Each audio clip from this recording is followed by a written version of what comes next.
otros conceptos dentro de lo que es programación, que me va a permitir hacer algunas cosas que probablemente inicialmente no había manera de hacerlas, ¿no? Entonces, por otro lado, es importante ubicarse respecto a algunos otros conceptos que se manejan con mucha propiedad dentro de lo que es la tecnología de programación, sobre todo lo que es imperativa.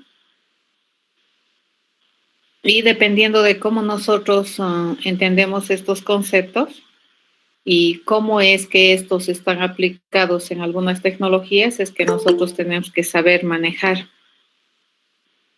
la tecnología queriendo respetar conceptos, ¿de acuerdo? Los conceptos son clave a la hora de explicar cualquier cosa dentro de alguna solución. Si compila, bien. Si no compila es porque estás probablemente violando o estás haciendo alguna cosa extraña que de acuerdo a concepto probablemente no estás respetando.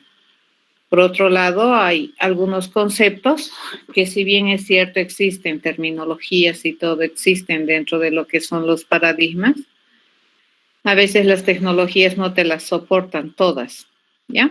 Esa es la otra opción también. Y lo que hay que entender es un poco de ambos. Hay que entender bien qué es lo que estamos haciendo.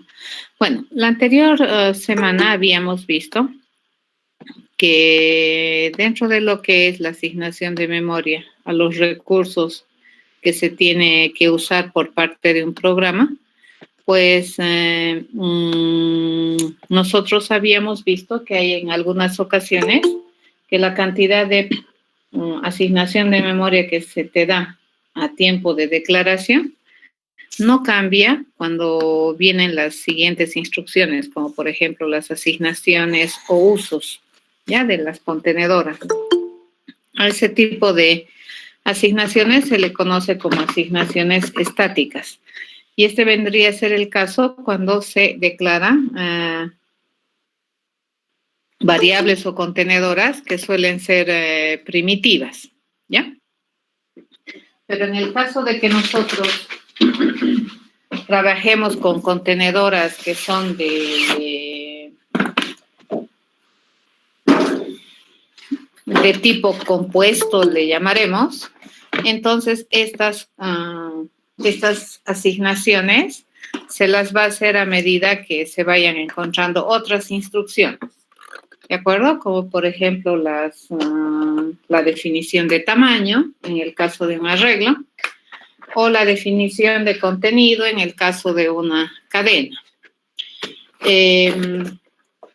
Bien, habíamos visto también que cuando se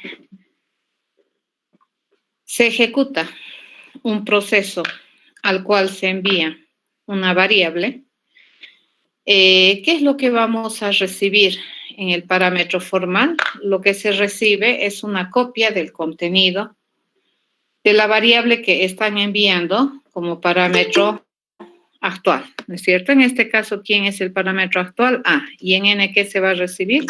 Una copia de lo que contiene A. Esa es la forma de pasar los datos. Esto ya lo habíamos observado la anterior semana. Vamos a ver este otro ejemplo. Similar es el proceso, pero fíjense qué es lo que cambia. Lo que está cambiando acá es el tipo de parámetro que tiene el proceso, ¿ya? En este caso, el parámetro que tiene el proceso doble es un arreglo. Y bueno, similar a lo que sucedió en la anterior ejecución, pues esto que me va a generar, la ejecución de este proceso me va a generar asignación de espacio de memoria local para esta ejecución, ¿ya? Entonces veamos cómo va a funcionar. Lo primero que hace es asignarle un espacio, fíjense, para este parámetro que es n. Y como acá tenemos una declaración, habíamos dicho que siempre las declaraciones mínimamente cuánto espacio de memoria asignan, 1. En este caso, n, vamos a suponer que está referenciando a la dirección 500, en el cual he encontrado un espacio. Y si ustedes observan, ni bien esa declaración se hace, lo siguiente que se tiene que hacer es el paso de parámetros. En este caso, ¿qué habíamos enviado como parámetro? C, ¿correcto? ¿Y C qué cosa es? Fíjense, C es un arreglo de enteros. Me fijo, C, ¿dónde está C? Este C. ¿Qué contiene C? Dice, contiene una referencia. ¿Ya? Este es un valor referencial, así se llama. Y este dato es el que le vamos a copiar a n. Entonces, n, ¿qué contiene? Un valor referencial. Entonces, este n, de manera indirecta, fíjense, está también referenciando a esta porción de memoria, ya que vendría a ser la que inicia en 200. En este caso, si ustedes observan, el parámetro también se ha hecho por valor. ¿Qué es lo que se ha copiado?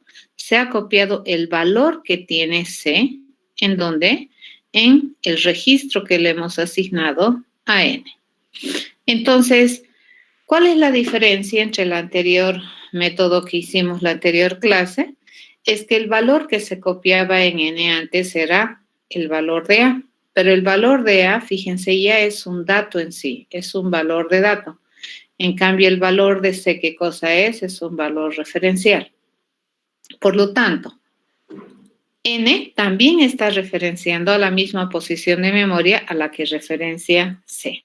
¿Ya? Si nosotros aquí en el proceso declaramos res, igualito, ¿no? Le va a asignar un registro porque este tipo de dato es primitivo.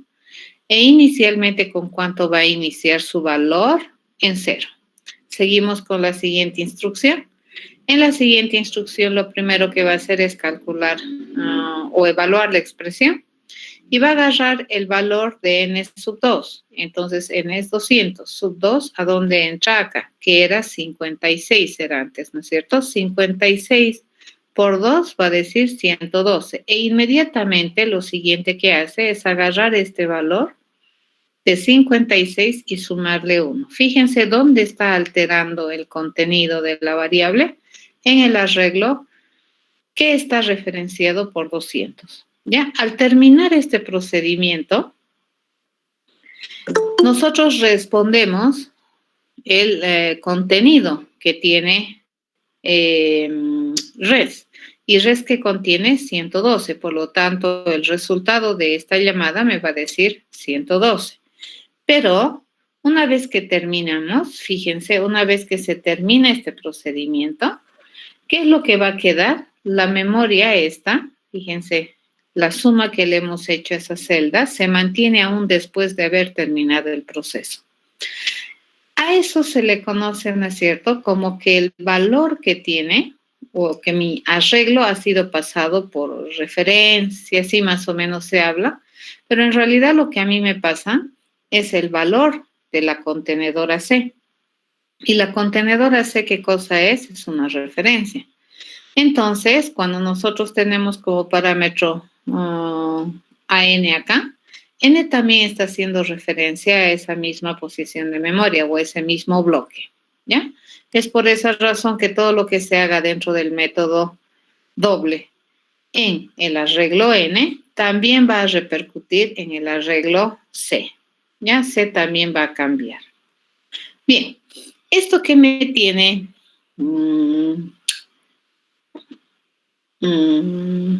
que permitir darme cuenta? Es que los parámetros, fíjense, dependiendo del tipo del cual son, estos parámetros, y dependiendo obviamente del lenguaje que usan, pero estos parámetros tienen 3 clasificaciones, le llamaremos. Pueden ser parámetros de entrada, los conocidos parámetros in, pueden ser parámetros de salida, los conocidos como parámetros out, o pueden ser ambos, in-out. En este caso particular, volvamos a retomar el primer método. Este parámetro, fíjense, se considera un parámetro solamente de entrada. Porque acá lo que nosotros queremos es recibir en n algún valor que me vas a mandar. Pero como su tipo de datos es primitivo, entonces nosotros sabemos que el valor que en algún momento va a contener n va a ser un valor de dato, una copia de un valor de dato. Entonces, este es un parámetro de entrada. Nosotros usamos este parámetro, lo modificamos todo, pero al terminar este procedimiento, este parámetro n, fíjense, no va a reflejar fuera del proceso cualquier cambio que se haya hecho. Los cambios que hayamos hecho sobre n van a servir solamente para este ámbito. En ese caso, estos parámetros se le conoce solamente como parámetros de entrada. En esta ocasión, fíjense, mi arreglo, como yo estoy recibiendo un arreglo, n, y me están enviando la copia de la referencia, entonces cualquier cosa que yo modifique en mi parámetro n va a sobrevivir aún después de que el proceso haya terminado. En este caso particular, mi n está entrando como un parámetro que me da información, por eso es que yo ya lo estoy usando acá, ¿cierto? Pero además de eso, cualquier cambio que yo estoy haciendo en este arreglo, yo estoy reflejándolo aún después de que mi proceso termine. Entonces, en este caso particular, este parámetro n bien podría ser un parámetro de entrada-salida, ¿ya? Ingresa datos, pero cualquier cosa que yo haga en n también se considera como una salida. ¿Por qué? Porque al terminar el proceso, esos cambios aún persisten. Supongamos que tenemos un proceso que me permita llenar un arreglo de enteros, ¿ya? Sencillo. Entonces, ¿qué vamos a recibir? Un arreglo de enteros. ¿Y qué es lo que vamos a hacer en el cuerpo? Bueno, básicamente en el cuerpo lo que vamos a hacer es definir de manera aleatoria el contenido de todas las celdas de este arreglo n en un rango de 0 al 99. ¿De acuerdo? Eso estamos haciendo. Bien, si nosotros utilizamos este procedimiento con el arreglo C, nuevamente en n, ¿qué va a llegar? En n va a llegar un valor referencial. ¿Ya? Y en este caso, fíjense, más que usar n para este lado de la expresión, nosotros estamos usándola para definir. Entonces, este procedimiento, por el modo en que se usa, cómo está implementado e incluso el nombre, tiene probablemente una finalidad, un objetivo muy fácil de prever, ¿no es cierto? Entonces, cuando yo le digo llenar, ¿qué queremos hacer? Llenar los datos que tiene el arreglo n. En este caso particular, en este ejemplo, n, ¿qué estaría? Estaría funcionando como un parámetro de salida. Es decir, n no tenía datos, pero al terminar mi proceso llenar, n va a tener datos. ¿Entienden? Entonces, acá mi n está funcionando como un parámetro que además de ingresarse como información adicional, le llamaremos en este caso, pues no me ingresa información adicional, sino más bien que me está diciendo que esta es la contenedora donde yo voy a llenar y al terminar el proceso, esos datos que yo haya llenado van a persistir. ¿Está bien? Eso hay que tener harto cuidado en términos de programación y eso tiene que ver también con la forma en cómo se asigna la memoria, cómo se maneja esto de la referencia, qué tipo de cosas se almacena o se puede almacenar en cada contenedor. Entonces, en este pedazo de código que hemos hecho acá, bueno, el valor de A, fíjense, es 40, ¿correcto? Y es un valor de dato, ¿ya? Es un dato. El valor de C sub 0, ¿ya? De C sub 0, por ejemplo, ¿ya? Es el 0 y es un dato de tipo entero. Pero el valor de C, fíjense, es 200, pero esto no es 200 número entero en términos de valor de dato. Este 200 representa una dirección de memoria, por lo tanto, ¿qué tipo de información está almacenando? Un valor referencial, ¿ya? El valor que tiene de manera directa CS, fíjense esta posición de memoria, es 600, pero eso no es un cualquier número, ¿correcto? ¿Esto qué es? Esto también es un valor referencial. ¿Ya? Eso, ¿qué significa? Que esto es una posición de memoria.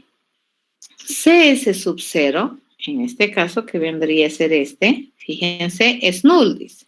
Null. Eso quiere decir que ese también es un pseudo valor por defecto referencial. ¿Qué significa? Que todavía no le hemos dado espacio real para su dato, para la cantidad de... Es que no sabemos en realidad cuánto espacio requiere para poder definir el dato de CS sub 0, ¿correcto? Y mientras eso no definamos, entonces todavía no le he asignado espacio de memoria. Entonces el null, ¿qué te dice? Que todavía no existe espacio de memoria para la información que se supone debería almacenar CS sub 0. ¿Ya? Este es un pseudo valor, van a tener harto cuidado. Ok, ¿cuál es la dirección donde vive A? La dirección donde vive A es 103. ¿Ya? Y esa es una referencia direccional también. ¿Ya? 103 es una referencia direccional. ¿Cuál es la dirección donde vive C sub 0? C sub 0 sería 200, que esa también es una dirección. ¿Dónde vive C? ¿En qué dirección o a qué dirección hace referencia C? A la 302, ¿correcto? Esa es. ¿A qué dirección hace referencia CS? Dice a la 105. Toditas son referencias direccionales. CS sub 0, ¿en qué dirección vive? CS sub 0 vive en la dirección o hace referencia a la dirección 600, que es una referencia. ¿De acuerdo? Entonces, a ver, les pregunto, ¿cuál es la dirección de C sub 2?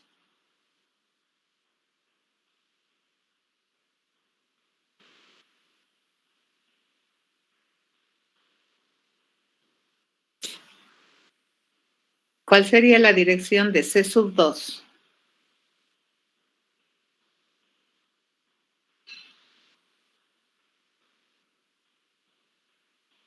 ¿Se han dormido? 202. Muy bien. Ese está muy bien, ¿ya?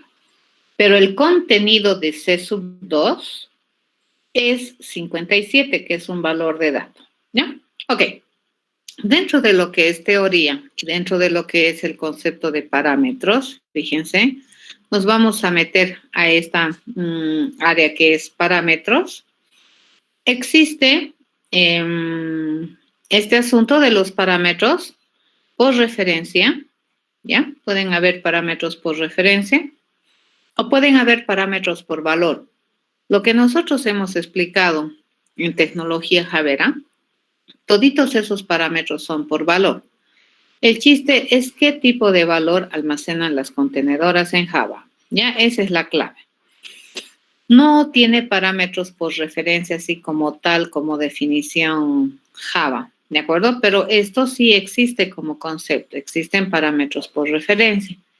¿Cuándo se habla de parámetros por referencia? Cuando en vez de mandarle una copia del valor que contiene la contenedora, nosotros le mandamos la dirección a la que hace referencia la contenedora. Entonces, por ejemplo, si quisiéramos mandar A como parámetro por referencia, yo le tendría que mandar la posición 103, ¿ya? Entonces, 103 es la dirección donde vive A. Si yo quisiera pasarle la referencia de donde vive C, entonces, ¿qué tendríamos que ponerle? Tendríamos que ponerle 302. ¿De acuerdo? A eso se llama referencia o dirección donde vive la contenedora. Y otra cosa es qué es lo que contiene la contenedora, ¿no es cierto? En este caso, eso es referencia, esto es dato, qué sé yo, ¿ya? Eso hay que tener harto cuidado de diferenciar. Entonces, veamos acá. Nosotros seguimos y vamos a ver un poquito de lo que es C, lenguaje C. Por ejemplo, si nosotros tenemos una función así, int asterisco A, char asterisco B. Esto tiene que llamarles la atención y hay que aprender, ¿no es cierto? Cuando tú vas a programar algún otro lenguaje hay cosas medio raras. Tú dices, ¿qué está haciendo? ¿Está multiplicando? Pues no. Esto, cuando tú tienes un parámetro formal así, en terminología C, C++, quiere decir que este parámetro es por referencia. Aquí, ¿qué va a recibir en A? Va a recibir una dirección. ¿De acuerdo? Supongamos que tenemos AB, un entero, A, B, un carácter.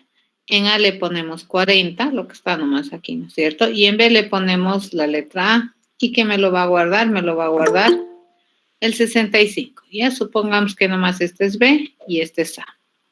Ok, aquí este está mal. A ver, vamos a escribir. Este que vendría a ser, este debería ser A y este debería ser B. ¿De acuerdo? Eso vamos a corregir. Entonces, en terminología C++, fíjense, se tiene lo siguiente, que vamos a utilizar esta función, pero en vez de mandarle una copia del valor, ¿qué es lo que yo le quiero mandar? Yo le quiero mandar la dirección donde se supone vive la variable A o donde vive la variable B. Entonces, ¿qué es lo que vamos a hacer? Se le pone este símbolo que es el ampersand. Fíjense, se le va a poner un i comercial y la i comercial B. En este caso, fíjense, yo ya no le estoy mandando la copia del contenido de A, no le voy a mandar 40, no le voy a mandar acá 65, no le voy a mandar una copia del valor de B, no. ¿Qué le voy a mandar? Le voy a mandar la dirección de A. Entonces, ¿qué le mando? 103. Y aquí, ¿qué le voy a mandar? Le voy a mandar 300. Entonces, ¿esto qué recibe? Esto recibe 103. ¿Y esto qué recibe? Recibe 300. ¿Estamos de acuerdo? Entonces, ¿qué estaríamos haciendo aquí?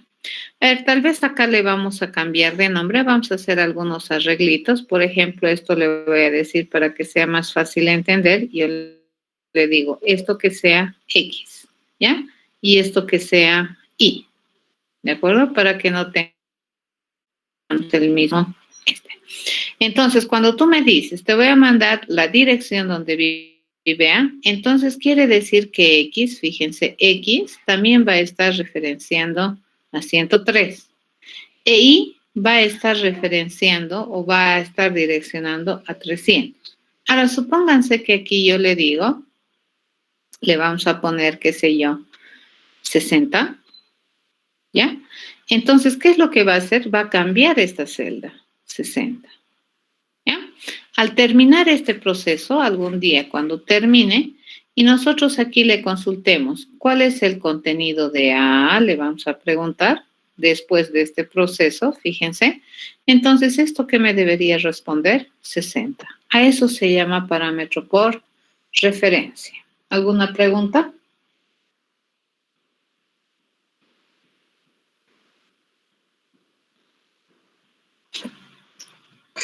Buenas tardes, Inge. ¿Puedes repetir lo del asterisco en los parámetros, por favor? Un poco me perdí en esa parte. Hay que iniciar entonces la charla diciendo que este código está escrito en C, no es Java. ¿De acuerdo? Entonces, en C tienes otra forma de programar en algunos aspectos. ¿Ya? Por ejemplo, cuando tú ves algo así en C, ¿ya? Como parámetro formal, eso quiere decir que no es una multiplicación, nada, sino quiere decir que este parámetro va a ser una dirección. Lo que está esperando es una dirección que esté apuntando a una celda que va a tener como contenido un entero. Cuando tú tienes esto resulta que también es una dirección. ¿De acuerdo? Esta es una dirección que se supone debería estar apuntando a un registro en el cual se va a almacenar un carácter. Eso es, pero esto es C. ¿De acuerdo? Entonces, supongamos que A es el entero 40 y B es la letra A. Entonces, si nosotros quisiéramos ejecutar este procedimiento, ¿ya? Este procedimiento función, y nosotros, en este caso, queremos mandar por referencia, este es un parámetro por referencia, ¿ya? Entonces, acá yo le digo, cuando yo le digo ampersand A, yo no voy a mandar un contenido de la variable A. ¿Qué voy a mandar? La dirección donde vive A. ¿Correcto? Entonces, X, ¿qué va a recibir? Fíjense, este X va a estar apuntando al mismo lugar donde apunta A. Eso es lo que sucede ya en un parámetro por referencia. Entonces, cualquier cosa que tú hagas acá, dentro de este proceso, ¿ya? Con esta dirección 103, por ejemplo, si esta dirección 103 yo le pongo 60, eso va a cambiar así, ¿ya? Al terminar este proceso, fíjense, cuando tú le preguntes por A, ¿qué tiene A? Va a tener 60. Eso es un parámetro. A esta clase de parámetros se le conoce como parámetros por referencia. ¿De acuerdo? No te estoy mandando una copia del valor de la contenedora. ¿Qué te estoy mandando? Te estoy mandando la dirección en la cual, a la cual hace referencia a 103. Eso es un parámetro por referencia. Esto en JDK, esto no existe. ¿De acuerdo? Pero en JDK, ¿qué existe? Existe puro parámetro por valor. Pero se puede hacer esta clase de cosas que tienes aquí. ¿Por qué? Porque los valores que te puede almacenar Java pueden ser ya sea referenciales o pueden ser de dato.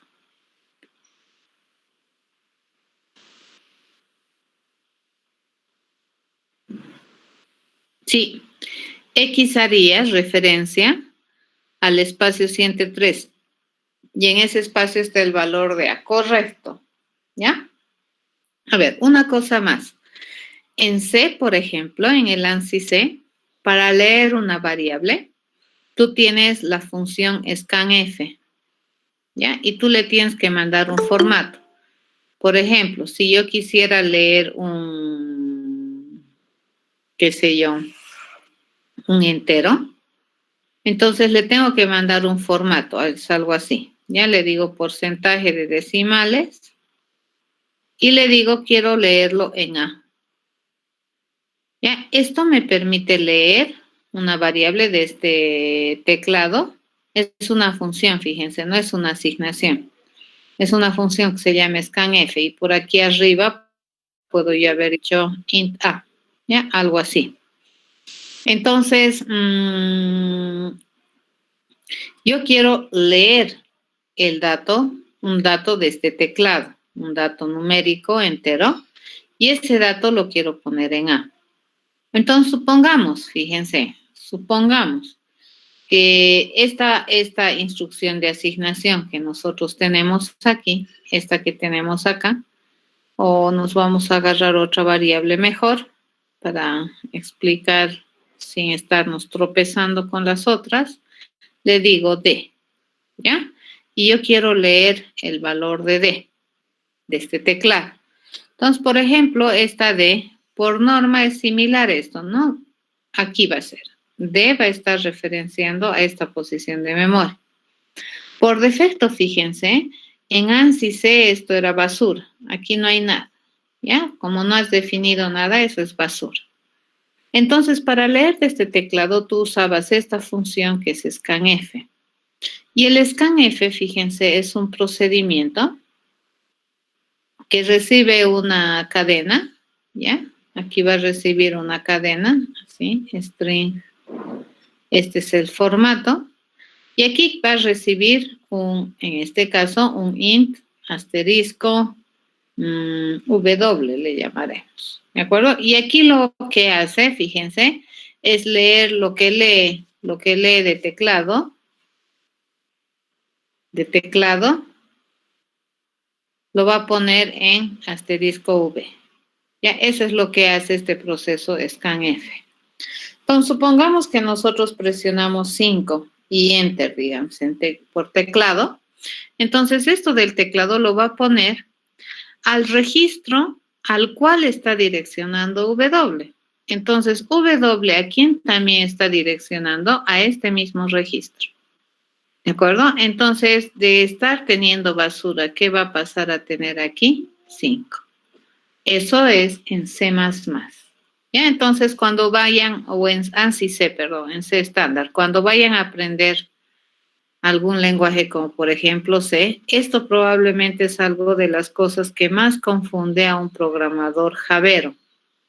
Porque un javero, Java te transparenta muchas cosas, ¿ya? Su alto nivel es muy amable y muy afable con el programador. El ANSI C es un poquito más tosco, tienes que saber estas cosas para poder programar con propiedad. Entonces, no se les extrañe que en algunos lenguajes tengan estas notaciones, ¿no ve? Y esto no significa que le estás diciendo y de, no, esta no es una expresión con el operador lógico y ni nada por el estilo, ni esto es una multiplicación, ya es notación. Eso quiere decir, fíjense que el asterisco en ANSI C, además de multiplicación, sirve para definir lo que en ANSI C se llama como puntero, ¿ya? Es un puntero, es una referencia a una posición de memoria, ¿de acuerdo?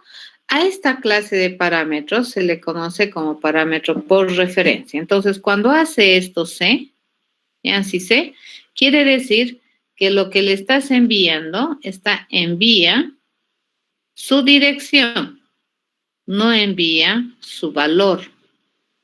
¿De acuerdo? Eso es lo que hace. Y acá cuando nosotros tenemos algo así, ¿qué se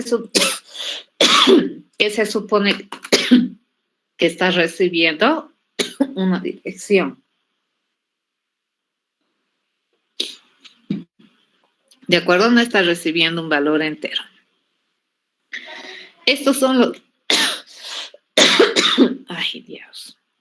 Estos son los famosos parámetros por referencia. ¿Ya? Cosa que así, tal cual, así como les estoy mostrando, no tiene Java, ¿ya? Pero sí puedes pasar referencias como parámetro, pero lo pasas como valor referencial. ¿De acuerdo? Entonces, esta clase de parámetros, fíjense, tiene sus ventajas a montones. ¿De acuerdo? Como ahí dice, cuando tú tienes estos parámetros, obviamente acá hay un error en la transparencia. ¿Esto qué sería? Esto sería A. Este sería B, ¿cierto? Este es B. ¿Ya? En este caso, al tener un ampersand por delante, te está pidiendo que no envíes una copia de su valor. ¿Qué te están pidiendo que envíes? La dirección, a la cual hacen referencia tanto A como B. Famosos parámetros por referencia. Y ahí en este caso, los parámetros por referencia se pueden considerar in, se pueden considerar out o se pueden considerar in-out. Usualmente son in-out. Cuando quisieras mandar la dirección de una contenedora, cuando todo lo que tú haces en esta función quieres que aún sobreviva después de que la función muera, ya que eso es lo que ocasionan estos parámetros. ¿De acuerdo? Ok, eso sería en cuanto a lo que es asignación de memoria. Hay que entender entonces muy bien que nuestra computadora, nosotros la utilizamos, si bien es cierto, conceptualmente, y lo que representa para nosotros todo representa datos, datos, datos. Pero hay muchas ocasiones en las que tú te vas a dar cuenta que cuando tú haces algo que parece muy inocente, pues no va a funcionar como tú quieres. Y es porque probablemente no estás haciendo las cosas considerando uno los conceptos y otro la tecnología que estás usando. ¿De acuerdo? A ver, vamos a ver si tengo por acá una ventana. No, nos vamos a crear una nuevecita ventana para explicarles un poquito algunas cosas. ¿Ya? Una nueva ventanita ya pues, no me deja. Estamos...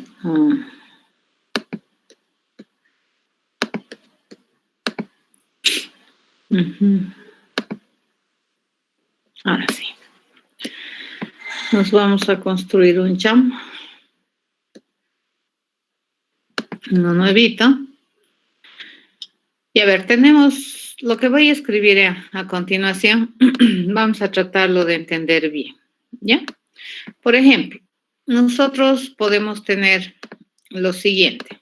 Y esto es bastante válido, sobre todo cuando organizas tu cerebro, es completamente válido, les cuento, pensar así. No está mal, pero luego como que no funcionan las cosas y te vas dando cuenta de que tecnológicamente o técnicamente tal vez hay algunas cosas que no estás enterándote bien. Ya, entonces es importante siempre aprender algunas cositas o entender un poco mejor la tecnología que usas. A ver, nosotros vamos a tener esto, ¿ya? Por ejemplo, tenemos este arreglo, que es A. Le vamos a decir que A va a ser un nuevo arreglo o vamos a declararle que va a tener 3 espacios, ¿ya? A sub 0 le vamos a asignar 40, ¿ya? A sub 1 le vamos a asignar 50 y a sub 2 le vamos a asignar 70, ¿ya? Nos vamos a construir o nos vamos a declarar un otro arreglo al cual le vamos a denominar la copia, ¿ya? Entonces, para todos los efectos, fíjense, esto es completamente válido, ¿correcto? Conceptualmente, probablemente, esta línea que acabo de escribir aquí tiene una intencionalidad, y es que estoy queriendo una copia de mi arreglo A. Ya estoy queriendo un otro arreglo que sea una copia de A. Y luego en mi copia, fíjense, nosotros vamos a cambiar, por ejemplo, en el 1, yo le voy a poner 30, ¿cierto? En este caso, si yo le pregunto, en este instante de tiempo, fíjense, si yo le pregunto, ¿cuál es el contenido de copia sub 1? ¿Cuánto es?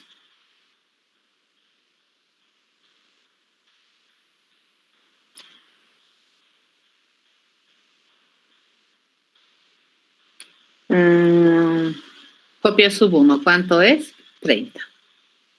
¿Cierto? Correcto.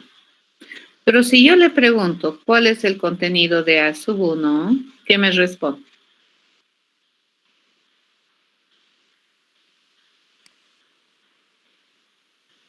De A sub 1, no, también me contesta 30.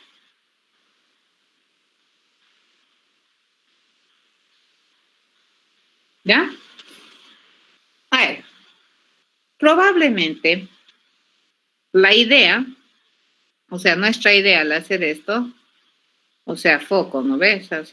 Nuestra idea era que al terminar esta instrucción, realmente yo quería que A sub 1 siga siendo 50. Por esto yo jamás quería cambiar ¿ya? Pero al hacer esto, de veras vas a cambiar en los dos arreglos.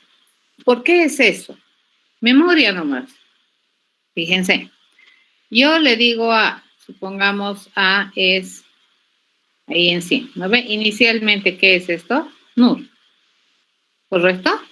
Copia, dice ahí, copias. Agarramos, por ejemplo, acá, copia es esto, ¿ya? A una posición de memoria que le llamaremos 400. Y la entradita, ¿qué va a ser? Todavía no le hemos dado espacio, ¿cierto? Si bien hacemos esta instrucción, nos dice a new in 3. Entonces vamos a ir a buscar, dice 3 lugares, fíjense, contiguos que estén libres. Supongamos que estos empiezan en la posición 1000. ¿Ya?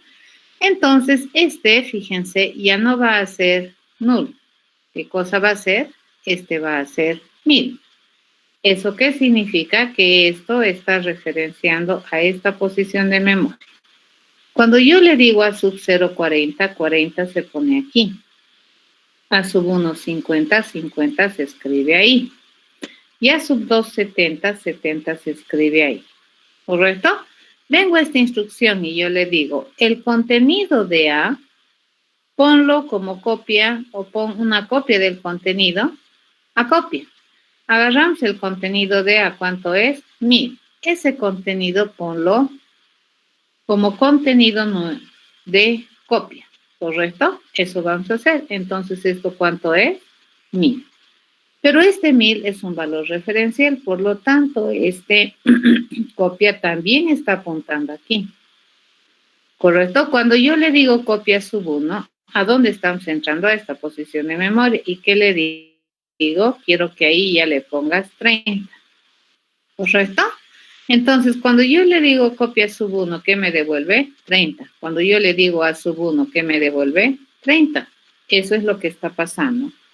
Entonces, acá fíjense, ¿qué es lo que yo he hecho? Este es un famoso concepto que se llama aliasing. Entonces, copia resulta ser un alias a mi contenedora A. ¿Están de acuerdo? Tanto copia como A están haciendo referencia al mismo espacio de memoria por su valor. ¿Ya? El valor de A es 1000. El valor de copia es 1000. Ambos son valores referenciales, por lo tanto, ambos acceden a la misma posición de memoria. ¿Entendido eso?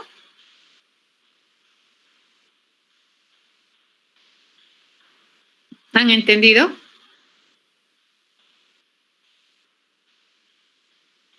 A ver, vamos a chequear qué dice acá su compañero. Vamos a botar esto. Vamos a hacer que se reduzca. No, tampoco. A ver, su compañero dice esto. A ver, si nosotros tuviéramos, dice, bla, bla, bla, bla, aquí, esto, a partir de aquí cambiaré. ¿Cierto? Te dice, si nosotros tuviéramos esta parte de aquí,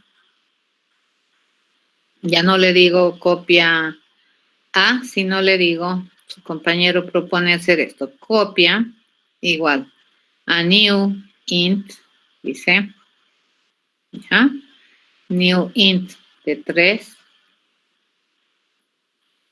¿ya? Y luego le digo, copia A, fíjate qué es lo que sucede. Al principio, aquí mi copia estaba en null, ¿correcto? Null era. Llega y dice allá, anda a buscar 3 espacios vacíos. Se encuentra aquí. Supongamos está en 200. ¿Ya? Entonces se va a poner en 200. Sí. Pero luego vienes y le dices, no, cámbiale el contenido de copia. Ponle una copia de A. ¿Copia de A cuánto es? ¿Cuál es el valor de A? 1000. Ese 1000 ponle como valor de copia. Entonces, ya no es verdad que es 200, ahora ¿cuánto es? 1000. Estamos en las mismas, ¿correcto? ¿Cuál sería la manera correcta de hacer esto? Es trabajoso. Entonces, aquí tú dices, vamos a tener A y copia, ¿ya? Y esto probablemente, nuevamente, ¿no? Nos vamos a hacer nuestra memoria rápido aquí. Ahí. Por aquí para darnos una idea nomás de cómo está funcionando. Ya las posiciones esas las administran los lenguajes. Supongamos 100, esto que sea A. Por defecto que tiene, no. Que sea copia. Ya, por aquí que esté copia. Pongamos es 500 y a que haga referencia a copia. ¿Ya? Y por defecto que tenemos aquí, no. ¿Ya? Cuando le decimos A igual a new int de 3, Entonces, automáticamente cuando esto se ejecute, ¿no es cierto? Va a ir a buscar 3 posiciones. Supongamos que estén 200. 1, 2, 3 posiciones contiguas. Entonces, este contenido, ¿cómo va a cambiar? Va a cambiar y me va a decir, bueno, ahora este es 200. Aquí está apuntado. ¿Ya? Si yo le digo A sub 0 va a ser 40, como hace rato teníamos. A sub 1 va a ser 60. Y A sub 2 va a ser, por ejemplo, 65. ¿Ya? Entonces aquí yo pondría el 40, aquí el 60 y aquí el 65. Hasta ahí estamos bien. Ok, ¿qué es lo que tendríamos que hacer? Fíjense, en copia yo le tendría que poner, hasta por ahí estaba bien la idea de su compañero, 3. ¿No? Entonces me vengo a buscar, supongamos 1, 2, 3, esto que sea la posición 1000. ¿Ya? Entonces una vez que hemos hecho eso, yo digo, ok, este ya no va a valer null, este que va a valer 1000. Por defecto, ¿cómo están sus valores? 0, 0, 0, ¿no ves? Siempre, porque son enteros. Lo siguiente que tengo que hacer si yo quiero tener una verdadera copia es hacer esto, ¿de acuerdo? No queda otra. ¿Sí? Tengo que hacer esto. Si yo realmente quiero copiar. Entonces, si yo le digo, en la copia sub i, vamos a ponerle lo que tiene en a sub i. ¿Ya? Entonces, aquí, ¿qué vamos a hacer? Vamos a agarrar a sub i, es 40 cuando i vale 0, y ese 40 lo vamos a copiar en esta nueva posición de memoria, la que hace referencia copia. ¿Ya? Luego agarramos el segundo, ¿no ven? A sub 1 es 60. Eso vamos a copiar y lo vamos a poner aquí. Luego i vale 2. A sub 2 vale 65. Y eso vamos a agarrar aquí. Bien, ahora sí. Cuando yo le digo en copia sub 1, yo le quiero poner, qué sé yo, 70. Entonces, ¿cuál es el único valor que cambia? Este. ¿Ya? Entonces acá, si yo le pregunto, ¿cuál es el valor de copia sub 1? ¿Cuánto es? Este me va a decir 70. Y si yo le pregunto acá, ¿cuál es el valor de A sub 1? Este me va a decir 60. ¿Correcto? Esto de veras, todo esto que hemos hecho, este es una copia. En cambio, este que hemos hecho aquí, este que tenemos aquí, eso es un aliasing. Ya es un alias. Quiere decir que mi arreglo, fíjense, mi arreglo es este, así en términos conceptuales, ¿no es cierto? Era 40, 50, 70. Este arreglo tiene dos nombres. Por un lado se llama A y tiene un alias que se llama copia. Entonces, todo lo que yo haga en copia también se hace aquí. Por ejemplo, si yo le cambio el valor aquí a copia con 30, entonces también en A se cambia. En cambio, en esta situación, no. Esto ya no es verdad. Yo tengo aquí mi arreglo A. Fíjense, este es mi arreglo A, 40, 60, 65. ¿Este con qué se llama? A, conceptualmente. Y yo voy a tener mi arreglo copia, ¿ya? Mi copia, que tiene 40, 70, 65. Pero estos dos son copia. En un primer instante, hasta aquí, fíjense, este tenía también 60. ¿Ya? Entonces, si en este momento yo preguntaba, ¿será que A en contenido es igual a copia A? Si preguntaban, ¿no? ¿Será que es bajo algún contexto es igual a copia A? Era la pregunta. Entonces, esto hay que ver cómo me responde. ¿Ya? Pero si fuera por igual de contenido, esto debería decirme sí. Ni bien yo le cambio esto, fíjense, este sería 70. ¿Correcto? Este sería 70. Yo le pregunto, A y copia son iguales, no me debería responder. En cambio acá, no hay opción a dudas. Cuando nosotros hacemos aliasing, entonces esto les explico. Cuando tú tienes un alias, siempre la pregunta A igual a la copia, esto siempre, siempre, siempre va a ser verdad. ¿Ya? Pero si no tienes alias, lo que hemos hecho en la última, entonces A igual copia no me va a dar, ¿ya? En este caso, fíjense, por mucho que tenga el mismo contenido, esto me va a decir falso, porque la primera vez mía, ¿qué dirección estaba apuntando? A ver, aquí no. Mía estaba apuntando aquí a 1000, ¿correcto? Y mi copia aquí está apuntando a 1000. Entonces, si yo hago esta comparación con el igual, fíjense, esto me dice 1000 y esto me dice 1000. Va a agarrar el valor de A y va a comparar con el valor de copia. Y eso me da true. Pero en esta otra, fíjense, acá, el valor de A, ¿cuánto cuesta? 200. Y el valor de copia, ¿cuánto cuesta? 1000. Entonces aquí este me va a decir, ¿cuál es el valor de A? 200. ¿Y cuál es el valor de copia? 1000. ¿Y qué me va a responder? Falso. Aquí hay que tener harto cuidado, ¿no es cierto? Es por esa razón, a ver, los arreglos en Java son pseudo-objetos. Si yo quiero preguntar por contenido, entonces, ¿qué tendríamos que hacer? Tendríamos que hacer algo así, ¿no? ¿Ve? Preguntarle A equals copia A, algo así. O la otra es ir verificando celda por celda si tienen datos igual. Esto me lleva a la siguiente reflexión. Cuando tú utilizas el igual en Java, esto siempre compila. Ya, por ejemplo, a ver, vamos a agarrar. Si yo tengo un objeto de rectángulo, de clase rectángulo, R1, R2, fíjense, y yo en algún instante de tiempo, bueno, hacemos cosas, yo le pregunto, ¿será que R1 es igual a R2? Esto siempre va a compilar, ¿ya? Pero ¿qué es lo que va a comparar? Va a comparar el valor que tiene R1 con el valor directo que tiene R2.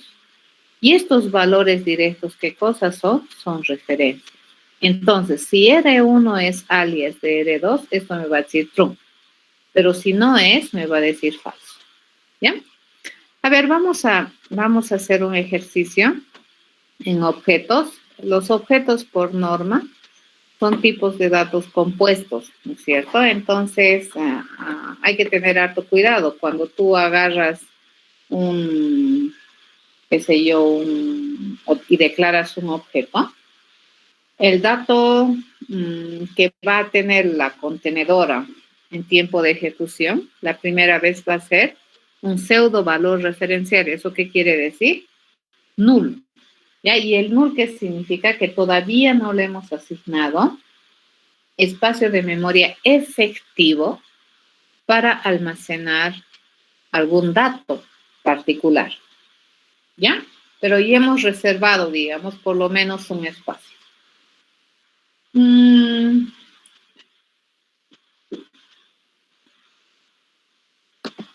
A ver, nos vendremos acá.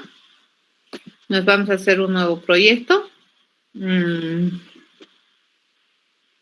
Vamos a hacer un ejemplo de alias y copias. ¿Ya? Alias y clones. Les voy a explicar este concepto más. Y con eso cerramos esta parte. Voy a hacer esto. Sí, nos vamos a construir un objeto de clase rectángulo. Y este rectángulo que tenga básicamente, a ver, me vamos a decir que tiene cosa privada, que es un punto, que va a ser su centro.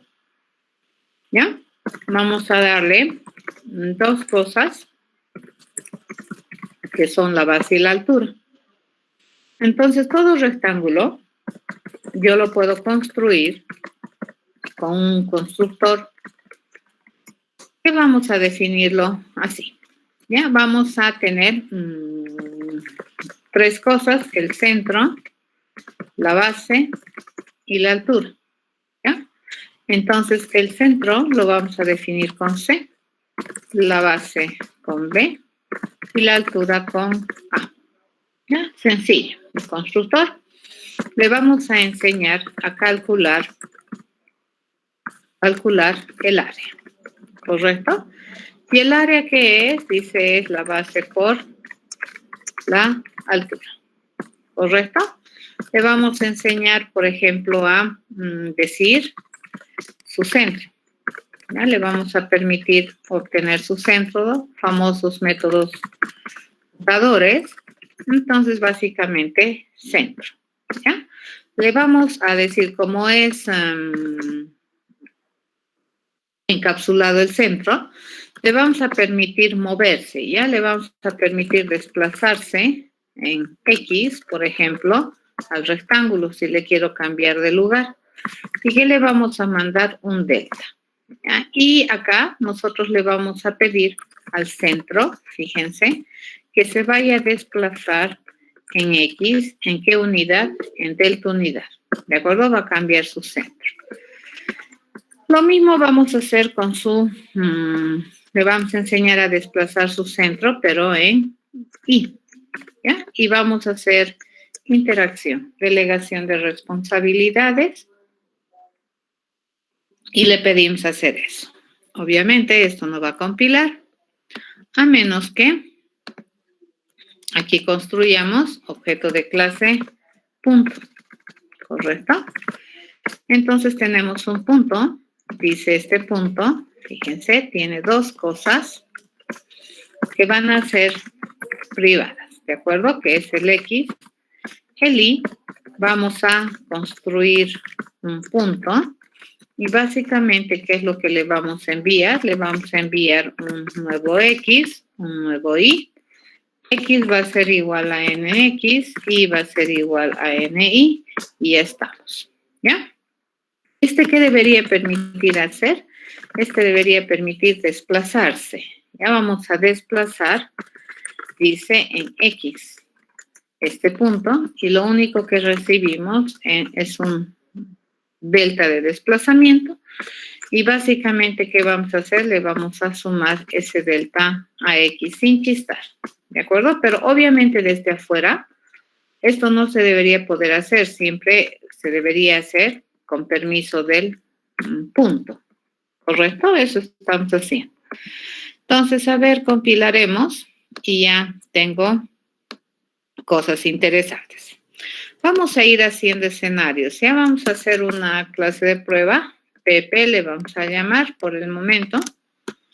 Y vamos a ir viendo cómo se comporta esto que les he explicado. Ya vamos a ir haciendo. A ver. Vamos a hacer varios que son void. Y le vamos a decir prueba 1. Ya, así vamos a agarrar. Y aquí nos vamos a construir un objeto de clase rectángulo 2. ¿Ya? R1 y R2. 2. Bien, una vez que tenemos eso, en R1 vamos a construir un nuevecito rectángulo que tenga un nuevecito punto que esté ubicado en la posición 0, 0, cuya base es 3, cuya altura es 5. ¿Correcto? Veamos R2. R2 que es R1, supuestamente la copia. Vamos a preguntar, ¿será que el estado? Ya vamos a tener aquí un boolean que me diga cuál es el estado. Y estado va a ser el resultado de irle a preguntar R1 igual a R2. Compilamos. Y lo que vamos a hacer aquí es ponerle un stopper para ir viendo cómo funciona. Hasta aquí, ¿alguna duda antes de que continúe? Facilito, ¿no es cierto? He hecho un rectángulo que tiene punto central, base altura, sabe calcular su área, sabe desplazar su punto central en tantas unidades en X, tantas unidades en Y, pues nada extraordinario. ¿Ya? Ok. ¿Hasta ahí estamos bien?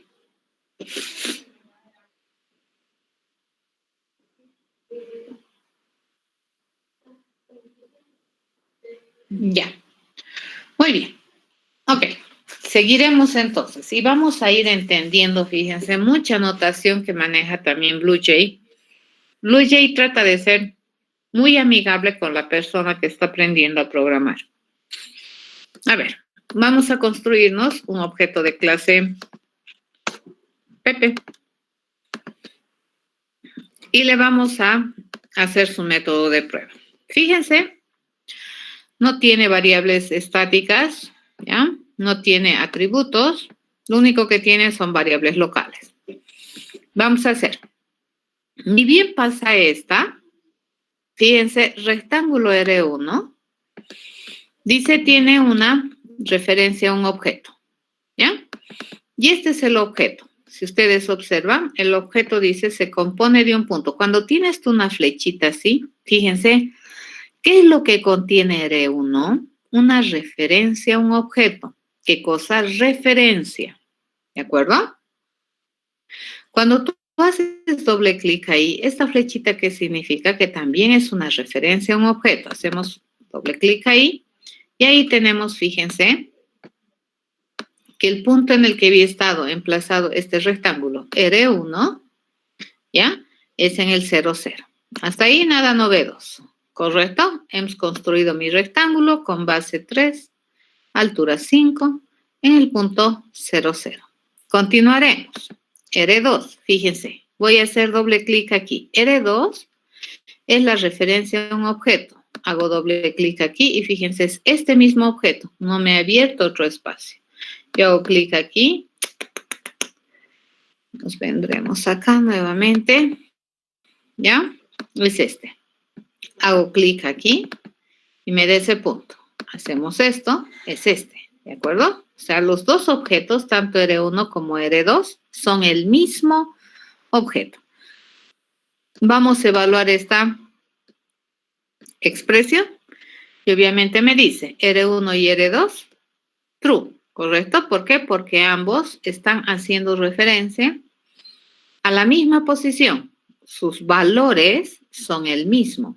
¿De acuerdo? La referencia que vive en R1 y la referencia que vive en R2 son lo mismo. Seguimos y hemos terminado. ¿Han entendido eso? A esto se llama aliasing. ¿Correcto?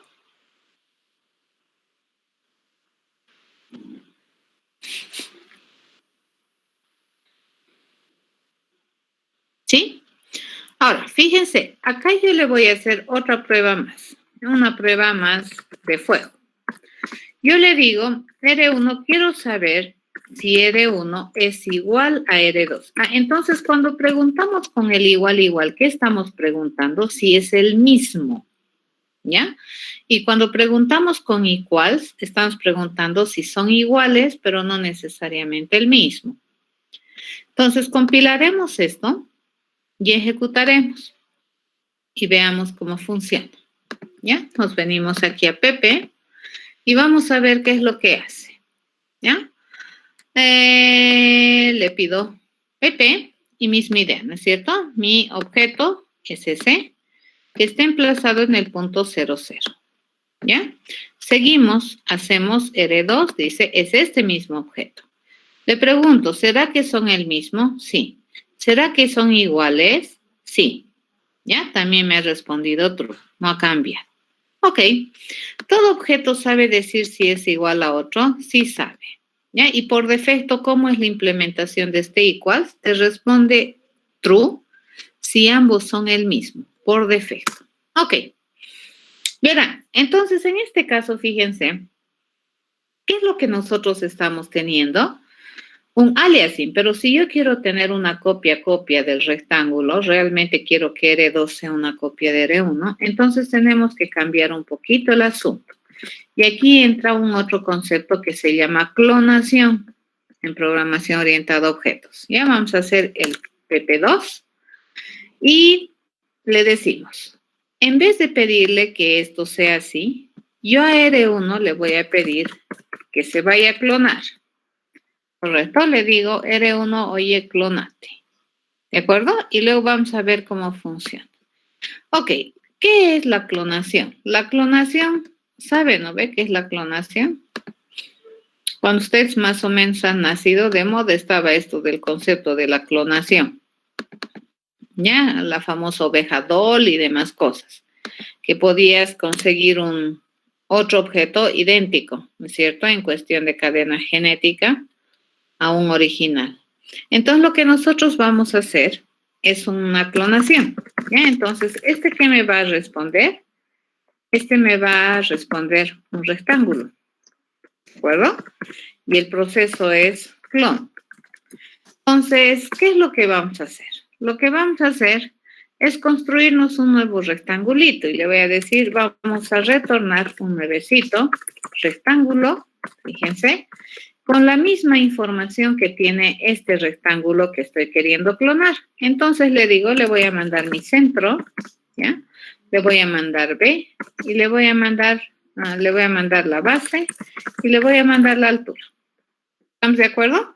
Entonces me he construido un nuevecito rectángulo que es un rectángulo con la misma información que tiene este rectángulo.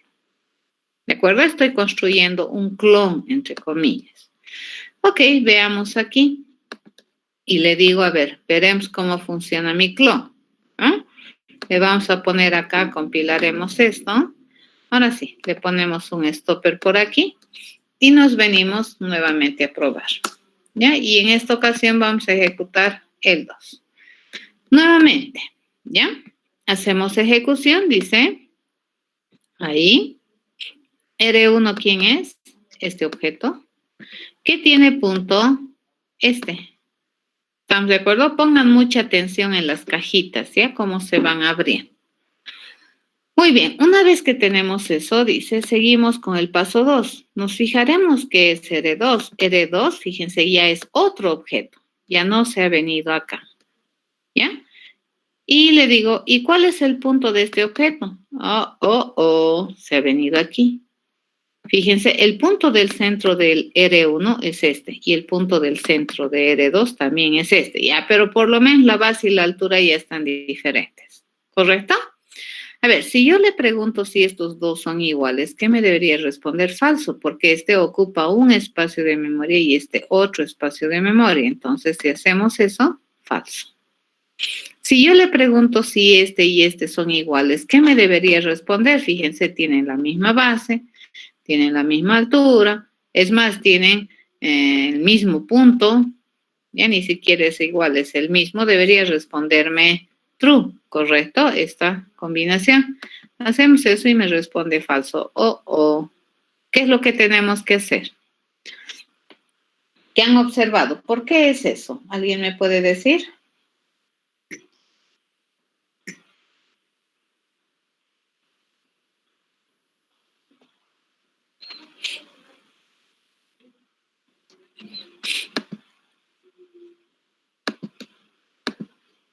¿Qué es lo que ha pasado?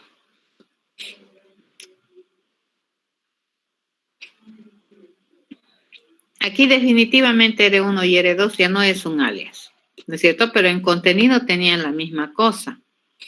Pero por defecto el equals me dice true si es que son iguales. Entonces, ¿qué es lo que vamos a hacer? Le vamos a enseñar a decir equals al rectángulo, ¿ya? Entonces, vamos a transformar esto.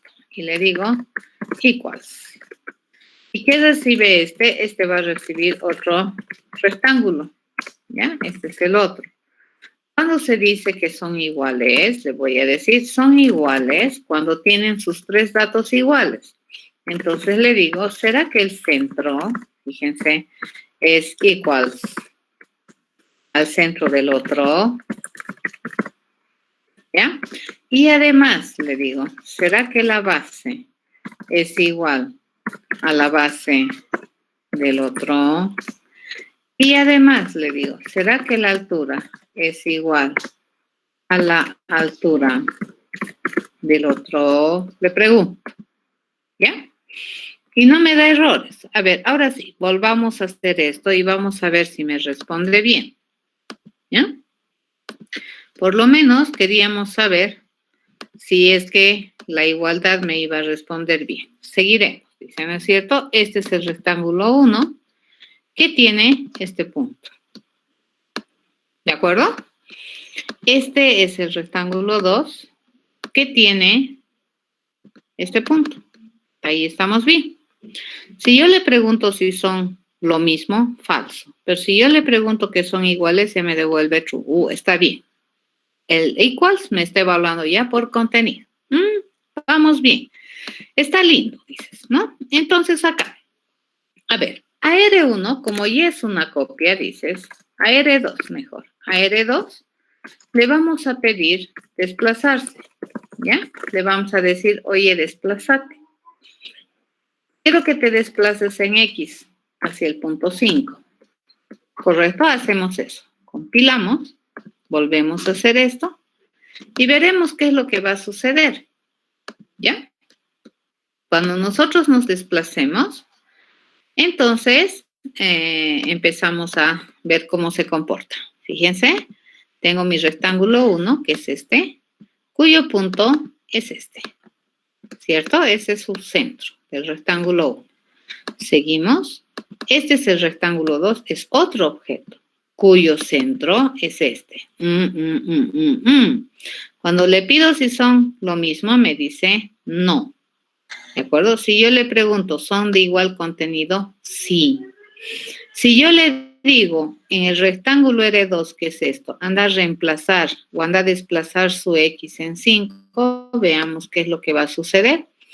El rectángulo 2 ha desplazado su punto, su centro en 5, pero el rectángulo 1 también. ¡Qué macana! ¿Entienden eso? ¿Y por qué es? ¿Han entendido?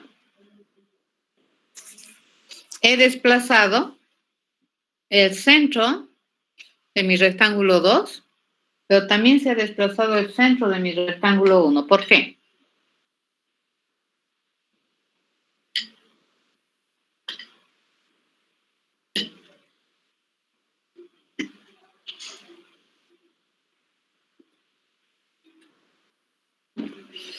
Sí, comparten centros. Y tú dices, no, pero hemos generado una copia. No, pues, el centro, fíjense, es un tipo de dato complicado. ¿De acuerdo? Entonces, mi clonación, la clonación que hemos hecho acá, no está muy buena. ¿Correcto? ¿Estamos de acuerdo? Entonces le vamos a enseñar a clonar mejor a este. Entonces yo le voy a decir que si yo voy a hacer un clone también de esto. Ya le digo centro clone. Le vamos a pedir a clonarse al punto. No me va a compilar. Entonces le vengo aquí al punto y le digo, oye punto, dice que tienes que saberte clonar. Si yo te pido clonarte, entonces, ¿qué debería generarme este? Me debería generar también un objeto de clase punto. Y aquí le vamos a poner la misma información. X sí. Hasta ahí estamos bien. Entonces compilamos. Ahora veremos cómo cambia la vida. ¿Ya? Ejecutamos y le decimos lo siguiente. A ver, nos vamos a construir objeto de clase PP y le vamos a hacer ejecutar el segundo escenario. Vamos, nuevamente, este es un objeto cuyo punto es 0, 0. ¿Ya? Este es el punto de R1. Continuamos, dices. R2 es este otro objeto. Ahora fíjense, ¿cuál es el punto de R2? Es otro punto. Ahora ya no comparten el punto. Si yo le digo son iguales, ¿qué me dice? Falso. Son igual, son lo mismo, en realidad le pregunto primero, no, ahora, ¿tienen igual contenido? ¿Qué me va a responder? Falso también, porque mi centro, ahora, ¿por qué me está diciendo que es falso? Porque mis centros no saben compararse, no son el mismo. ¿Ya? Entonces tendría que ir a enseñarles a los centros a decidir si son iguales por contenido, porque ahorita por defecto, ¿qué me responde? Si no son el mismo, me dice falso. Ahora veamos, vamos a desplazar el rectángulo 2 en 5. Desplazamos el rectángulo 2 en 5 y el único punto que ha cambiado es el punto del rectángulo 2 y no así del rectángulo 1. ¿Cierto? Eso es lindo. A eso se llama clonación en profundidad. ¿Ya? Entonces, cada que tengas un tipo de dato complicado, complejo, pues si quieres realmente tener una clonación correcta, una copia correcta, tienes que hacerlo en cadena. Por profundidad a eso se denomina. ¿Ya? Ok. Y por último, a ver, para terminar, para que esto esté funcionando bien, Bueno, a mi punto que tengo que enseñarle a responder la pregunta equals, ¿cierto? Y para eso, ¿qué le vamos a enviar? Le vamos a enviar otro punto. ¿Ya? Y mi promesa de respuesta, ¿qué va a ser? Si x es igual al otro x y además el y es igual al otro y, entonces mis puntos son iguales. ¿Ya? Eso hacemos. Le vamos a hacer lo siguiente. Van a darse cuenta de lo que estoy haciendo. ¿Ya? Este otro escenario. A ver, aquí desplazar x. Aquí, ¿qué me debería responder? Entonces, acá ya debería responderme falso. Correcto. Acá, ¿qué me debería responder? True. Ahora sí. Aquí, ¿qué me debería? Ay, no. ¿Esto qué me debería responder? Está mal mi Esto me debería responder falso. Esto me debería responder true. ¿Correcto? Si nosotros le pedimos, por ejemplo, nos vamos a agarrar punto. ¿Okay? Ya, si al rectángulo 1 yo le pido get centro, ¿qué me va a devolver? Fíjense, me va a devolver el punto P. Si este P yo le digo desplazar en I, por ejemplo, le vamos a desplazar 10 unidades, vamos a ver cómo funciona esto. ¿Ya? Después de esto, fíjense, vamos a ponerle otra cosa más acá. Si yo después de esto le pregunto nuevamente, si el rectángulo R1 es igual al rectángulo R2, esto ya debería responderme falso, porque ya ni siquiera por contenido. ¿Se entiende? ¿Ya?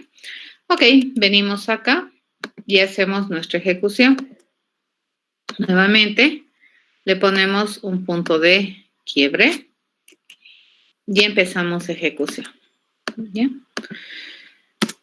Construimos, ejecutamos. Nuevamente, fíjense, seguimos. Mi rectángulo R1 es este. Su punto es este. Bienísimo. ¿Ya? Mi rectángulo R2 es este, que es otro, fíjense, es otro espacio, cuyo punto es este. ¿Sí?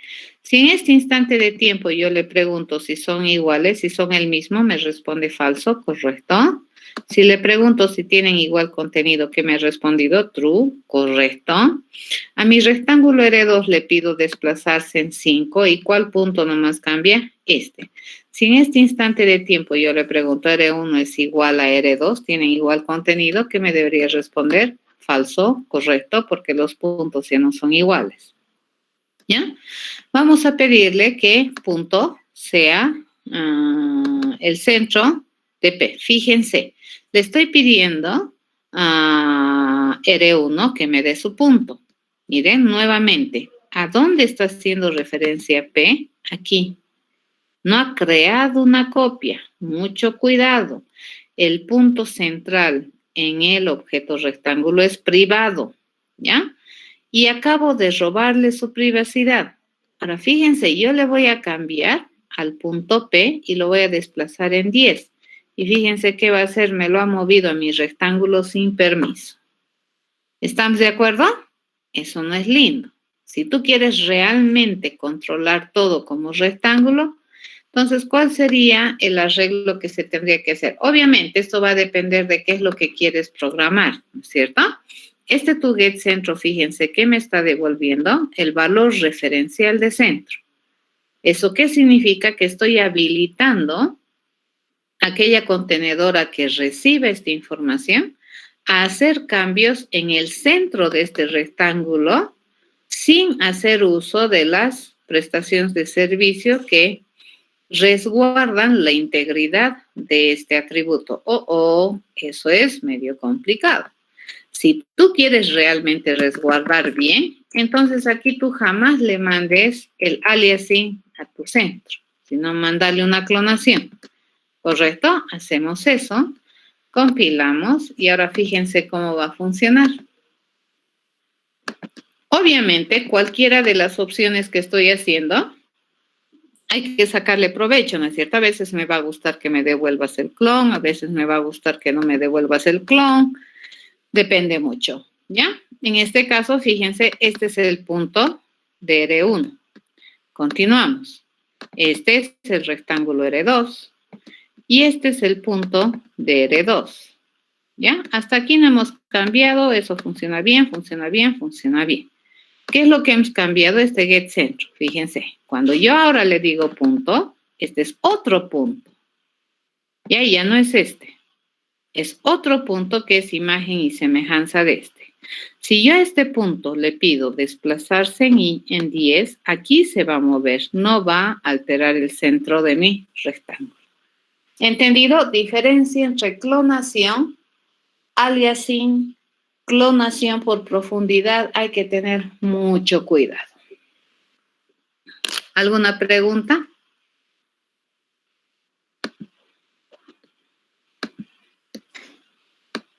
Ya esa clase de cositas hay que aprender.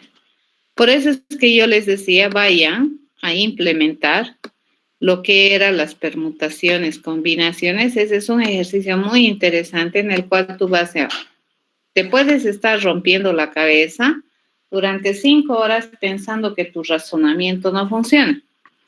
Y no es el que el razonamiento no funciona, sino que el lenguaje, por la forma en cómo asigna memoria y demás cosas, cómo hace sus parámetros, por valor de dato, por valor de referencia, es que va a ir modificándose las cosas. Entonces, entender eso es bien importante a la hora de ir a programar.